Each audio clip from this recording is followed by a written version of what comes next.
guys, welcome to the exciting episode of the Stash Report from the Stash Project. Today's the 27th of May, 2016, and we are plunging into what here in the United States, anyway, is a 3-day holiday weekend. So, again,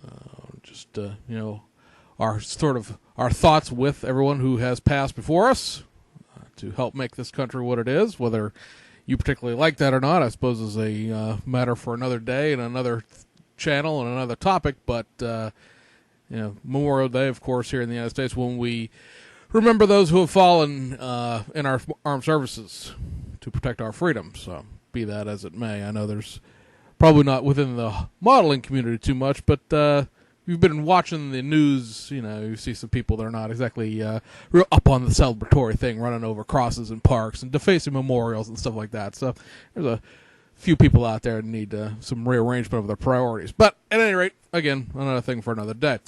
Here we are going to discuss model kits, not politics.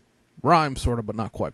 All right, we have one little announcement to make as far as kit announcements goes, and then it's just been a lot of reissue releases, basically. There was one partially new kit that came out this week as well.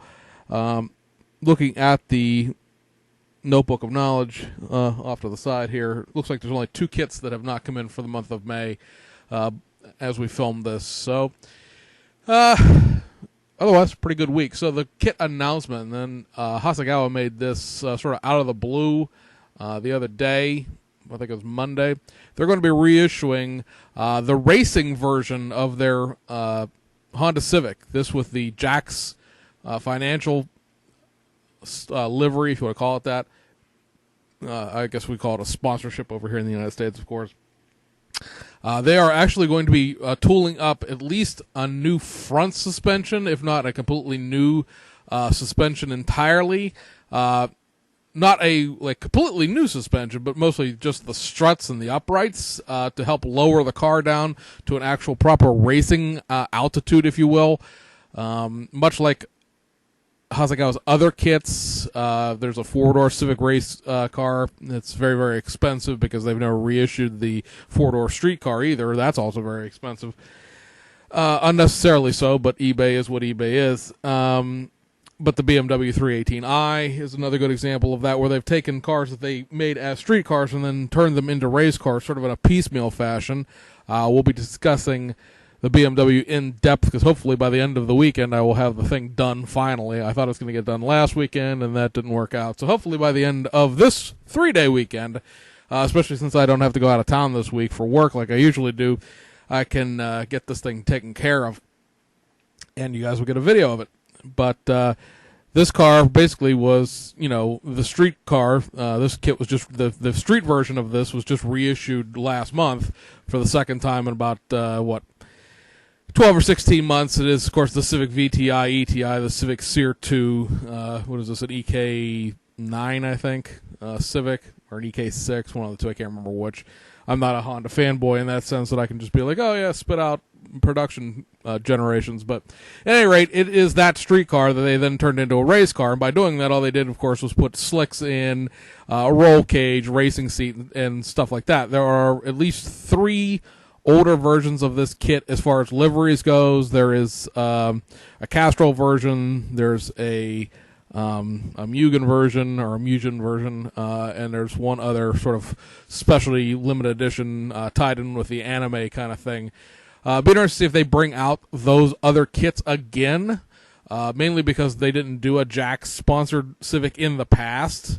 I would assume that they're not going to retool suspension pieces to make it more race proper if they're not going to reissue those other old kits. Now, which ones get reissued and which ones don't will, of course, be a matter of licensing and things like that.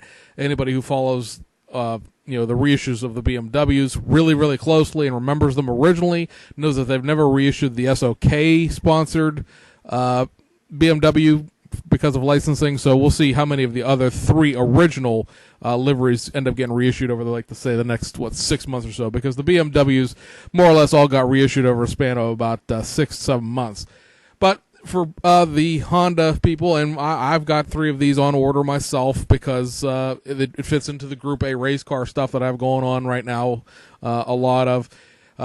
other than the jack set that's in this kit, there's only one aftermarket set of decals for this kit as it stands right now, and that is a set of Shunko decals for the, I can't think of how to pronounce it. I'm not going to slaughter it, but one of the other Japanese touring car things, I actually have the decals for the B-Max Civic laying around here someplace. It's, what is it? Idemitsu Motion. I want to say that's close enough. That, if you have followed our channel here, you know that, like I said, we have those from Autocolor for the B-Max Civic. That Idemitsu Motion livery and team has, of course, kept on going. It didn't just stop in 1989 with that Civic, so they also ran that Civic that we just showed you. And then our good friends over at SK Decals are going to be doing a one-off Gia Race of Macau livery. Someone in Thailand bought one of the old Japanese touring car things, brought it over to Macau, basically without doing too much of it other than like renumbering it and adding a couple of sponsorships. So it's a real interesting looking independent entry, basically, and they're gonna be doing that. And then, like I said, there's the three other decal sheets that originally went with the original cars when they released these kits the first time. Whether or not those are going to come back, again, will be up to Hasegawa.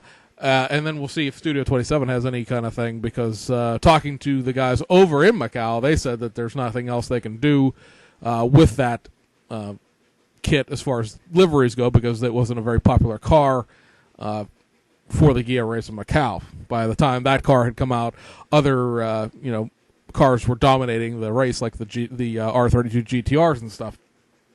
So that's the kit announcement. Now, kit releases, there are just, of course, a plethora of Aoshima stuff to go through, because all those kits that existed were reboxed into that whole the model car and the tuned car, as well as, like I said, the B-Max McLaren got sort of reissued. It's a modified reissue, but one kit left in the domestic side of things.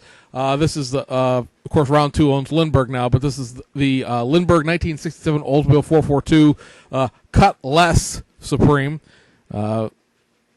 The box art mess up of that being cut less, like something that cuts less than something else rather than being a cut less like a boat or a sword, was not exactly caught in time for the box, for this kit to be reissued. So interesting there that these molds, at least for the Oldsmobile, are still here in the United States, being run at the facility up in Michigan. And of course, you see, we've mentioned this back when the American La France fire truck was reissued, that all of the decals for Round 2 going forward are going to be being done by Cartograph. You can see there the sticker proudly announcing that there are Cartograph decals in this kit. This kit, for people who aren't very familiar with Lindbergh, because Lindbergh's one of those weird companies where half the stuff is old crap that you can't really do much with, and the other stuff is perfectly fine, but people always seem to manage to go find the crappy kits, and then they get a bad opinion. The 67 Oldsmobile is a modern tooling within the concept of it being a mid-1990s kit. This was back when Lindbergh was owned by Kraft House in Toledo, which, of course, is owned by the parent company of Testers. But the kit is, accuracy issues aside, the kit itself, because there's debates about what is and what isn't, and I don't remember them because the kit was reissued, like I said, 20 years ago, or was originally issued, I should say, 20 years ago. It's a good kit in the sense of you're going to be able to put it together and get a model kit out of it, rather than being one of the old Pyro or Palmer things that plague a lot of the old Lindbergh stuff. So, again, it's a 1990s kit. It's on par with anything from the 1990s. It's at least as good as any AMT Ertl kit and probably any Revell kit at the time. Yeah, it's not apple pie time, but I don't want to lose my voice in the middle of this. So, like I said, everything else here is going to be Aoshima stuff. Let me try to do this let's go through the B-Max kit real quick. So, this is the McLaren MP4 2B, a 1985 Monaco Grand Prix version. This is the second version of this tooling. I'm not going to look for when it came out, but it's probably about 9 months ago or so. The original MP4 2 kit came out, and this has a new engine. It has several new aerodynamic surfaces and a whole bunch of new stuff with it. You do need to go find Auto Color, which of course we've talked about before, is the decal company owned by MiMax, or I'm sure Taboo Graphics at some point will also do this. I don't know if you guys can hear my extremely loud cat who suddenly decided to come over. But this car was sponsored by Marlboro, as you can't tell by the paint scheme, and of course, being a modern kit, we've got to protect our children from the evils of tobacco, so there are no Marlboro logos in this kit. So you will need to go out and find a supplemental decal sheet to run this car correctly. I haven't heard any complaints from the previous McLaren. This is a 1/20th scale kit, of course, but then again, I don't know that many people who build 1/20th scale F1 cars, or at least in a proficient enough manner to have gotten around to this. This kit does also have its own specific detail upset. As we've covered in the past, BMAX seems to like to release very specific detail upsets, not generic ones. This comes with, I believe, two frets, of photo etch. It may just be one large one. In the end, I've seen pre-production runs of this, and it looks like the production one, there may only be one in there. That sort of chrome sprue in the front there, that is basically elbows and nozzles, basically, for the wiring for your kit, and it also comes with two halfway decent. I mean, what we're looking at there, they're probably about 8.5 by 4 inches or so of carbon fiber for the kit. So you do get your own starter set of carbon fiber that'll cover a lot of the basic bottom of the car surfaces as well as the interior tub. So it may be worth the $12 or $13 to pick that up, just to have a more realistic surface on the grills as well as the carbon fiber that's included. I don't know. Must be something in my basement. The one other, I guess I should say there were two, because this is also a modified reissue. This is the kit we've been waiting on for several months now. This is the Aoshima Subaru Sambar fire engine. Now, obviously, it's not a great big fire rescue apparatus. It's not going to be carrying around your Hearst Jaws of Life tool. It's not going to be carrying around 2,000 gallons of water on a 1,500 gallon per minute pump or nothing like that. This sort of represents a industrial chemical pumper, maybe a little bit of a garbage fire truck. Something you can send down an alley and put out a dumpster with, or a car without having to get a full-size apparatus out. It seems to have a amber light on top, which makes me think airport, but I'm not really up completely on my Japanese emergency vehicle lighting rules, so that may not be the same thing. At any rate, this kit is probably, I'm going to say, 50% new. The running gear, basically the chassis, there is like half of an engine for the bottom of you see the bottom of the engine, you can't see the top because the hood doesn't open. There wouldn't be anything to see anyway, since it's sort of a cab over engine type of deal. But you do get a bottom of an engine with pretty decent engraving. This is, of course, based off the 2012 Subaru Sambar tooling that came out in 2013. So it's a new tool. It's not motorized, nothing like that. These Subaru Sambars actually are quite magnificent little kits, and I mean that in the sense of being really, really impressively tooled and tiny. They are K trucks. The tires on these things are about the size of a breath mint, more or less. But they have sidewall detail, so go stick that in your ear, Ravel.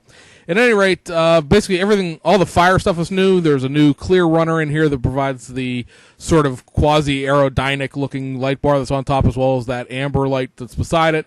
Also has new lights for the bed lights, the spotlights. There's a couple of rear-facing spotlights, and I think there's a gauge, sort of a gauge face type of deal. There are 5 new runners altogether in this. 4 of them make up the parts for the bed, and then there's the new clear runner for the lights. And yeah, that's right. There are 4 runners for all the parts for the bed, and it's not like they're little runners. One of them is actually the full box size runner. Because, as I said, everything in the back there from the bed up is new. The bed is engraved with a diamond tread type of deal. You get the hose for the side. There's a ladder. There's a couple of chemical fire extinguishers. There is a small tank, probably about a 50-gallon tank, or well, I'm not sure what would that be, like 83 liters or something like that. There's a tank. There is a very, very detailed pump, and the pump is on a posable skid. For those people who aren't aware of fire apparatus, stuff that would be doing wildland fire or grass fires and stuff like that are done on a skid steer pump, where the pump and stuff will slide off the pickup bed. That allows basically access and operation of the pump, and allows everything to sort of be compact in the way it goes together. The pump basically can sit below the water tank and stuff like that. But the pump itself looks to be incredibly well detailed. It's multi-piece. They put a lot of time and effort into this kit to make it sort of stand up to the existing excellence, basically, of the Sandbar kit itself. And I'm really looking forward to getting a hold of this one. Actually, I have it in my personal warehouse, but I look forward to getting it over here, because this really does look like it's quite a detailed model kit. Obviously, it's based off of something.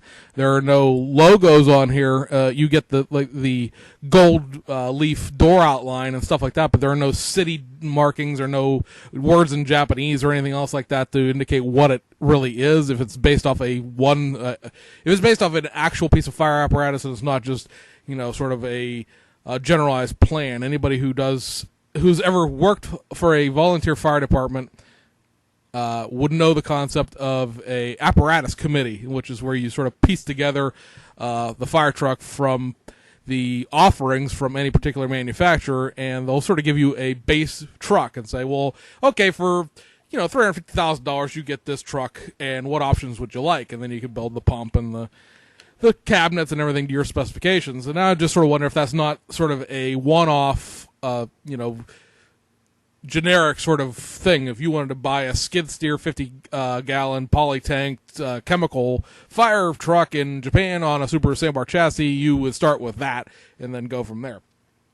Or they've left the Japanese wording off to sort of make it more of a worldwide appeal. Or you can make it to be your fire department or whatever, and it's not sort of pigeonholed as being, the BASF Tokyo West Fire Department or something like that. And then, like I said, everything else from here on out is reissues. I'll cover the generic reissues first, the stuff that's just being reissued as stocking stuffer, so to speak. As we mentioned, there are two Tokyo Metropolitan police cars being reissued. This one is the Highway Patrol version. It has the high riser light bar that sort of goes up in the air to clear, minivans and things like that, to allow you to see the lights on a freeway setting further in the distance, because they're going to be up in the air clearing traffic.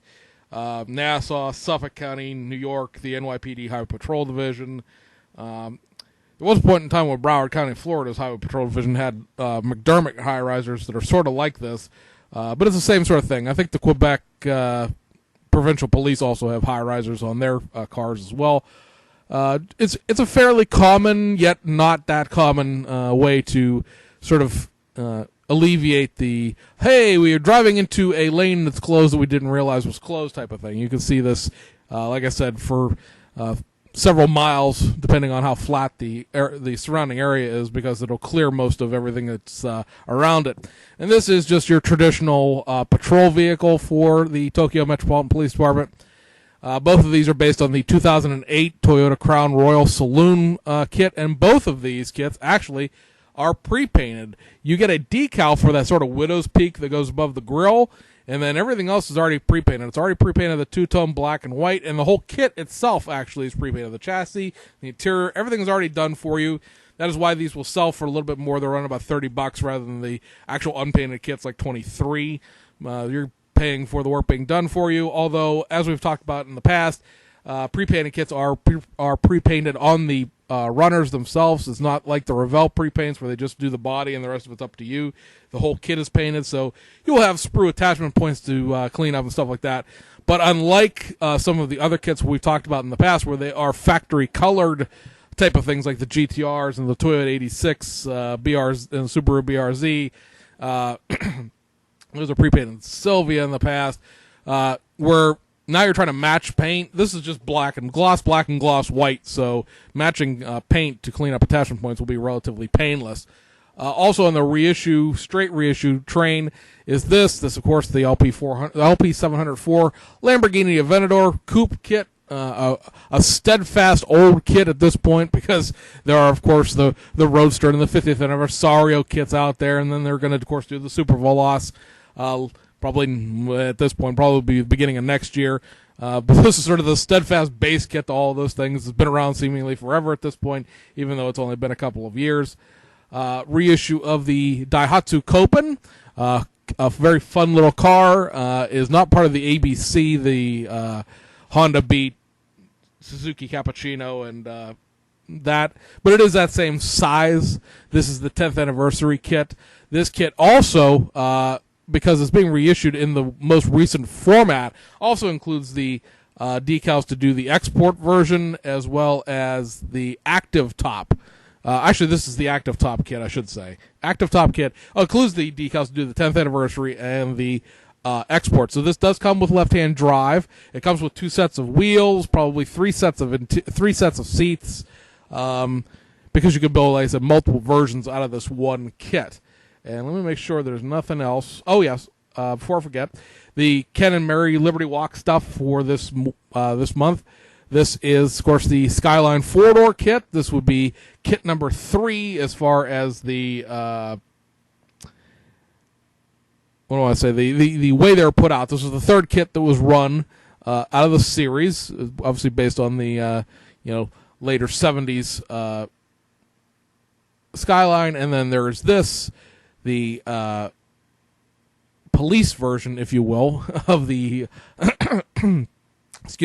of the Skyline. This is the most recent Liberty Walk kit, and again, as we've talked about before in the past, these kits are based on the Skyline series chassis, so they are motorized. They are very basic, but of course, these kits also are not designed or not based on the concept of having a contest grade chassis underneath them. They're all about what the car looks like on the outside, and that is the basis of the.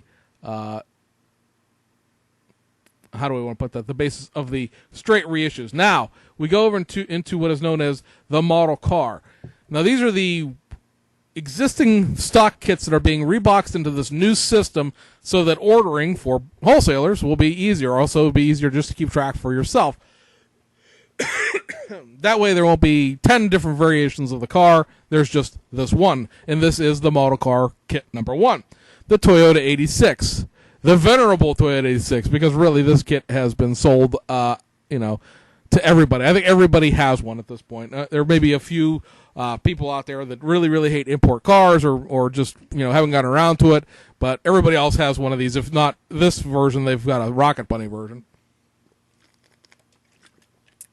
This kit does come with the engine. It doesn't say anywhere on it that it comes with the engine, but I've seen the instructions, I've seen the parts runners. This does come with the engine. And hopefully that will end once and for all people accidentally buying the original version of this kit that came out first that didn't have an engine. Now, the Rocket Bunny kits still don't have engines, but this factory stock version does come with the 20-piece engine. It's not a whole engine. You actually put it in after you've got the whole kit assembled, because there is a separate chassis piece that represents the transmission itself, because the bottom of the whole engine is covered by a skid plate in real life and in the kit, and you can't see it anyway, so you get 20 pieces of what is an entire engine. It just doesn't have an oil pan on it, basically. So you can't swap it into something else, but I don't see people swapping this engine into other things. I see people cramming, usually in a rather poor and misaligned fashion, engines into this kit. This is the Model Car 2. It is the most recent, 2012 to 15, because I think 2016 has some updates to the styling again, but this is the most recent Toyota Crown Athlete kit. Nothing here that's new other than a new set of decals. The Toyota 86 isn't anything new except a new set of decals as well. They've just sort of printed fresh decals for it. Is really all that's going on. This is the Model Car 3. The Model Car 3 is the pure edition of the 2014 Nissan GTR. All these GTR kits recently have come with engines. It's possible to find a non-engine curbside version of the original 2007 GTR, but the most recent, from 2012 to forward, which has been a series of 4 kits now, they've all had engines in them. This one does too. It is, however, like I said, a pure edition, which is only available in Japan. So this is only a JDM car. It only comes with right-hand drive. It does not have the 5 pieces of plastic required to turn this into a left-hand drive car. So, sorry folks if you're waiting on that, but it ain't going to happen for you. I was kind of hoping maybe they would just run it with the left-hand drive too, but I get the gist that is a Nissan licensing issue. The export version is, has to be branded that way. It can't just be thrown in for some reason. And then lastly, out of the model car stable this month, this is a special edition. This is the final edition, 2015 Mitsubishi Lancer Evo 10, or the Evo X. There's effectively nothing new about this kit at all other than some decals for the final edition stuff. It does have a different set of wheels than the most recent version of this kit beforehand, but the wheels aren't new. They're just stuff that Shima has done in the past, actually. A friend of mine were debating about what was going to be new about this. Well, this might be new, that might be new, blah, blah, blah. But it turns out there's actually nothing new parts-wise. It's a new recombination of those parts as far as putting them all into one box. But there's nothing here that's new other than the decal sheet. I still have one anyway because I don't have any street versions of the Evo 10. All my Evo 10 kits are tuner versions. And then there have been two reissues in the new tuned car series, which are the Rocket Bunny kits. So these will, of course, just be reissue of the existing Rocket Bunny kits. There's nothing new here other than maybe the decals have been refreshed. But these have always had a bunch more decals in them than the other kits do anyway, because they have all the sort of racing sponsorship decals before. This is the Enki version, of course, and then the Volk Racing version is being reissued as well. They don't say Enki and Volk on them anymore. They're just number 1 and number 2. But, that's the easiest way to keep them apart, is the Volk Racing car is the black one and the Enki is the red one. But you just remember which one. Remember one of them. The other one has to be the other thing just by default.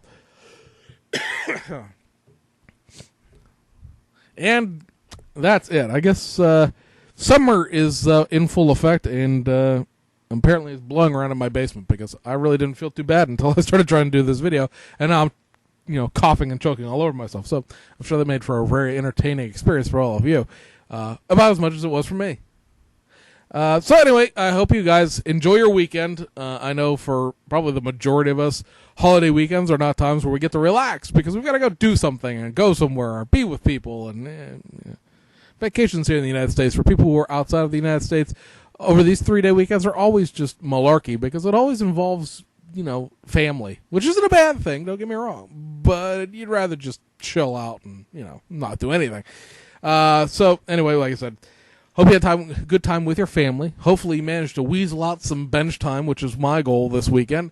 And we'll be back in a few days with the June compilation video, which will cover all of the expected kits for the month of June.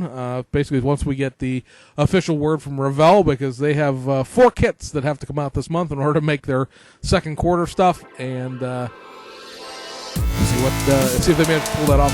But anyway, we'll see you guys on the other side.